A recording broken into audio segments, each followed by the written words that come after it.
बिस्मिल्लाहिर्रहमानिर्रहीम। अस्सलामु अलैकुम वरहमतुल्लाहि वबरकातुहू। दोस्तों, आज मैं आपको बताऊंगा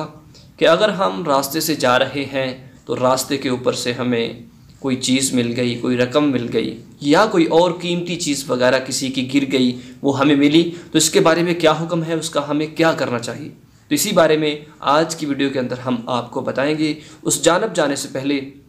अगर आप हमारे चैनल पर नए हैं तो इसको सब्सक्राइब कर लें और बेल आइकन घंटी को भी दबा लें ताकि नई वीडियो का नोटिफिकेशन आपको मिलता रहे। प्यारे दोस्तों, अक्सर हमें ज़िंदगी के अंदर ऐसे मामलात आते रहते हैं कि जब हम अपने घर से निकलते हैं तो किसी की कोई ना कोई चीज़ गिरी हुई मिल जाती है, तो उसके बारे में क्या हुक्म है, क्या हम उसको यूज़ कर सकते हैं, अगर रकम पैसे मिल गए तो क्या हम अपने ऊपर उसको खर्च कर सकते हैं, इसी बारे में आपको बता रहे हैं। प्यारे दोस्तों, अगर किसी की गिरी हुई रकम आपको मिल गई तो सबसे बेहतरीन अमल ये है कि जिस इंसान की अमानत गिर गई है उस तक पहुंचा देना इंसान का सबसे अहम, सबसे बड़ी नेकी है। कि अगर किसी के पैसे गिर गए, आपको मिल गए, तो सबसे बेहतर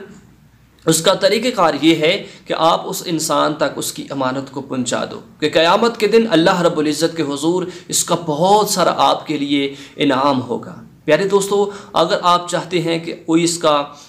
यानी कि कोई इसको कबूल करने वाला नहीं, कोई यानी कि आपने ऐलान करवाया, आपने बहुत सारी जदोजहद की कि अमानत जिस इंसान की है उस तक पहुंच जाए, लेकिन आपको नहीं मिला, तो फिर उसके बारे में क्या हुक्म है, क्या आप उसको क्या कर सकते हैं। प्यारे दोस्तों, सबसे बेहतरीन अमल ये है कि अगर 3 दिन के बाद तक, 3 या 7 दिन के बाद तक वो इंसान नहीं मिला कि जिसकी ये रकम है, आपने ऐलान करवाया, हर इंसान तक पैगाम पहुंचाया कि रकम है, कोई कीमती चीज़ है, अगर किसी इंसान की है तो वो निशानी दिखाकर ले सकता है। अगर कोई इंसान नहीं आया तो उसका सबसे बेहतरीन अमल ये है कि वो अल्लाह की राह में सदका कर दी जाए। आप उसको कतान यूज़ नहीं कर सकते, आप उसके कतान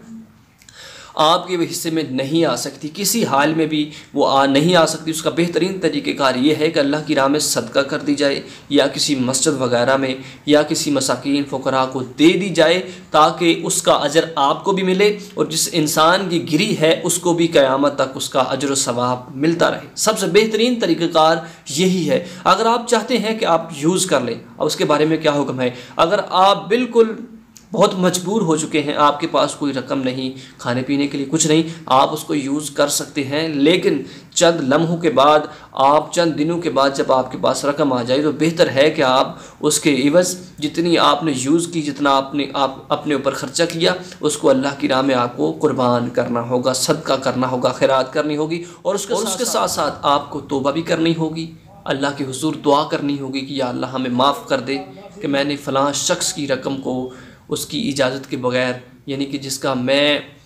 जो मेरे हक़ में नहीं थी, मैंने उसको यूज़ किया। तो ज़रूर आपने दुआए खैर भी करनी है और तमाम उम्मत मुस्लिमा के लिए भी खैर करनी है। तो प्यारे साथियों, यही अमल है कि अगर आपको गिरी हुई चीज़ मिल जाए तो आप कतअन वो आपकी नहीं हो सकती, तो ज़रूर इस पर अमल कीजिए। और अगर आप मिल जाती है तो बेहतर ये है कि अमानत वाले तक उस अमानत को पहुँचाया जाए, और अगर नहीं पहुँच सकती, उसका कोई